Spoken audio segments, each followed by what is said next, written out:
नमस्कार, आप देख रहे हैं सच तक भारत लाइव। मैं धीरज सिंह चौहान। हम अनुग्रह नारायण सिंह महाविद्यालय के खेल मैदान में है, जहां पे आप देख सकते हैं कि अभी हेलीपैड के बगल में हम यहां रुके हुए हैं, जहां पे अभी से कुछ ही देर बाद कैसरगंज सांसद ब्रजभूषण शरण सिंह का आगमन होना है और उसकी तैयारी जोरों पे है। और उसी दौरान में मैं बता दूं कि आज मौसम ख़राब भी है, उसके बावजूद भी जो उनके कार्यकर्ता हैं, जो वॉलंटियर हैं, बाढ़ के जो लोग हैं, यहाँ पे तटस्थ हैं, यहाँ लगे हुए हैं और उनकी प्रतीक्षा की जा रही है। साथ साथ में मैं बता दूं, प्रशासन बल से भी बहुत सारे जवान हैं जो कि यहाँ पे पूरे मुस्तैदी के साथ यहाँ पे तैनात हैं और उनका आगमन का इंतज़ार कर रहे हैं। हम इसी क्रम में हम कुछ लोगों से भी बात करना चाहेंगे कि आखिर वो आ रहे हैं, इंतज़ार कर रहे हैं और किस तरीके से, क्या है क्या नहीं है। इसी क्रम में हम कुछ यहाँ पे स्थानीय नेता से भी हम बात करना चाहेंगे। जी जी क्या शुभ नाम हुआ सर? दीपक कुमार। अभी सांसद महोदय का आगमन का क्या समय है सर? सर वहाँ से अभी सूचना मिली है, पायलट साहब फ़ोन किए थे। हाँ। कि वहाँ से निकल चुके हैं, बस कुछ ही क्षणों में 10 मिनट में बक्सर से सर। बक्सर से निकल चुके हैं? जी तो बस 10 मिनट में। अच्छा, मौसम खराब है तो क्या लग रहा है कि मौसम खराब का भी कोई असर पड़ सकता है? ना, ऐसा तो नहीं होना चाहिए, हल्का फुल्का बूंदा बूंदी पड़ रही है, उससे कोई फर्क कोई नहीं फर्क नहीं पड़ेगा। स्वागत में ईश्वर जो है स्वागत में बारिश का जो है गुलाब जल छीट रहे हैं।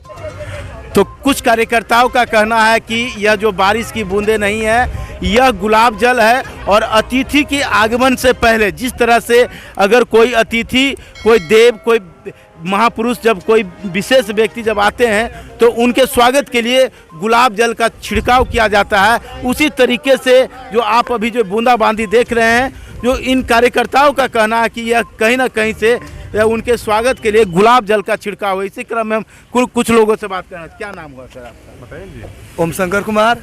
तो सर, ये जो गुलाब जल की बारिश हो रही है, तो इस कहीं गुलाब जल के अधिक बारिश के कारण आपकी अतिथि आ नहीं पाए, ऐसा भी हो सकता है? आएंगे, जरूर आएंगे, जरूर आएंगे। हंसी में भी आंसू गिरता है, रोने में, गम में भी आंसू गिरता है, तो ये हंसी का आंसू है। ये हंसी का आंसू, यानी हाँ। कि आएंगे जरूर, चाहे जो भी हो। इंतजार चाहे जितना करना पड़े वो आएंगे। इंतजार की घड़ी लंबी होती है, लेकिन पैसेंस रखना पड़ेगा। पैसेंस रखना पड़ेगा। तो आप देख रहे हैं कि हमारे बीच बहुत सारे हैं, कुछ नेता है, कुछ गमछी बांध के बच रहे हैं। सर क्या शुभ नाम हुआ?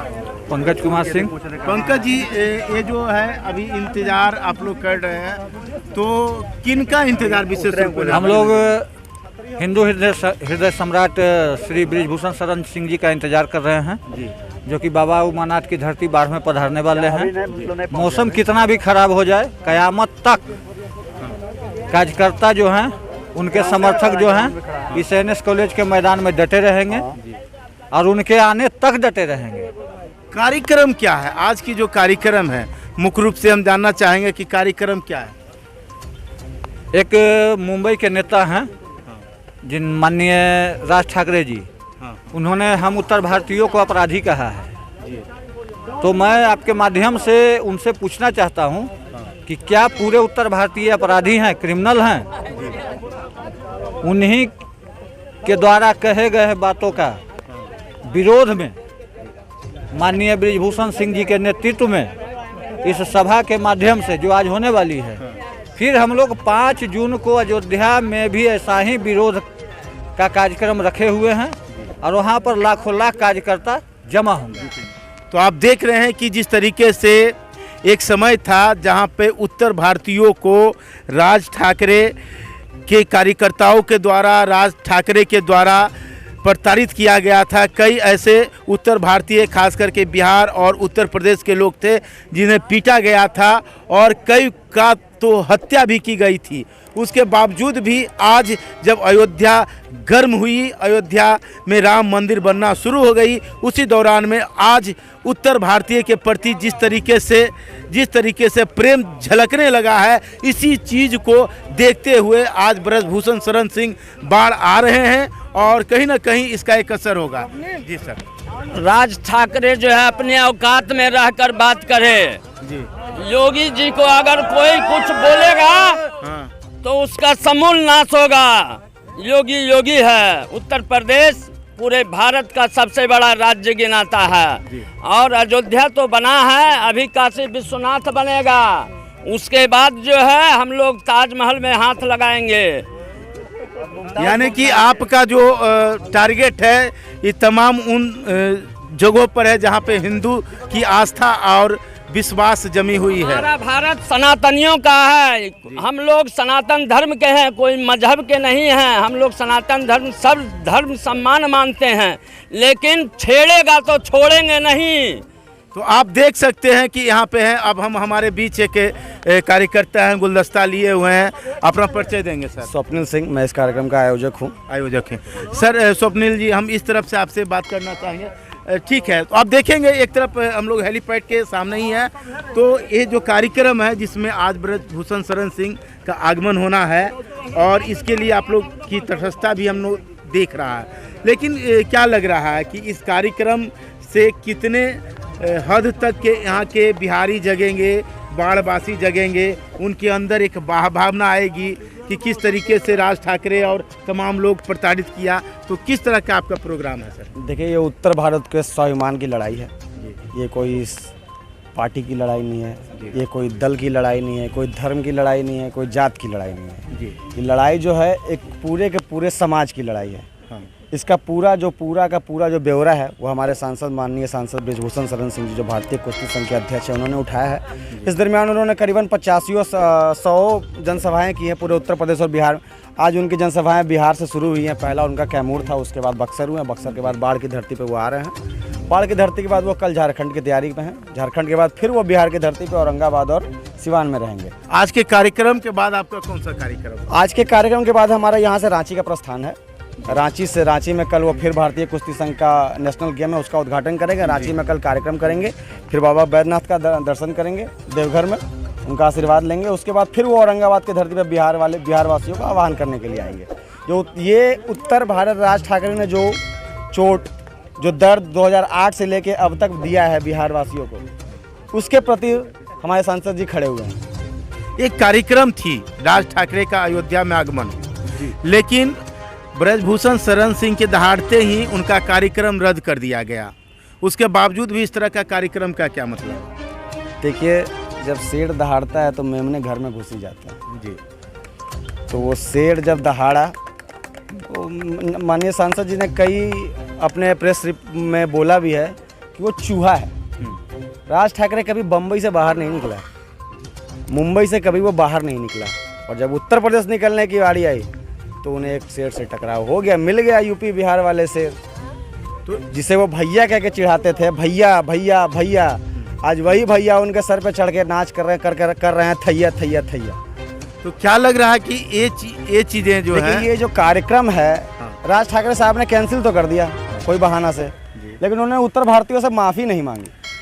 और जब तक वो उत्तर भारतीयों से माफ़ी नहीं मांगेंगे तब तक उत्तर भारत में तो उनका कभी वो पैर नहीं रख पाएंगे, चाहे वो अयोध्या की धरती हो, चाहे वो काशी की धरती हो, चाहे वो बाढ़ की उमानाथ की धरती हो। और सांसद जी यहाँ पे आह्वान करने आ रहे हैं कि आह्वान करके हम यहाँ से जितने संख्या में यहाँ से नवयुवक लोगों को लेके 5 तारीख के उनके अयोध्या चलो कार्यक्रम में, जो 5 जून अयोध्या चलो का उनका 5 लाख लोग कार्यकर्ता वहाँ पहुँच रहे हैं, जो ना किसी पार्टी से है, ना किसी मजहब से है, ना किसी दल से है, वो सिर्फ समाज और अपने स्वाभिमान के लिए 5 जून को अयोध्या पहुंचे। यानी बिहारी और उत्तर प्रदेश के लोग वहाँ जुटे, है ना, एक कार्यक्रम है जी। तो आप देख रहे हैं स्वप्निल जी, जो कि इस कार्यक्रम का सूत्रधार कहे जा रहे थे, उनसे हमारी बात हुई है। और बात सबसे महत्वपूर्ण ये थी कि जिस तरीके से राज ठाकरे एंड कंपनी कहा जाए तो भी कम है, उनके द्वारा जो कार्यक्रम तय की गई थी अयोध्या के लिए, तो उस कार्यक्रम को कहीं ना कहीं से रद्द कर दिया गया। उसके बावजूद भी इनके द्वारा किसी भी प्रकार का कोई कार्यक्रम जो पहले से तय थी उसे कैंसिल नहीं किया गया, और बिहारियों के बीच, उत्तर भारतीय के बीच उनका मिलना जुलना जारी है।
फैल के थोड़ा सा फैल के नेताजी संघर्ष करो, नेताजी संघर्ष करो,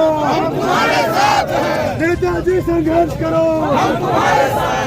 मुसलमान को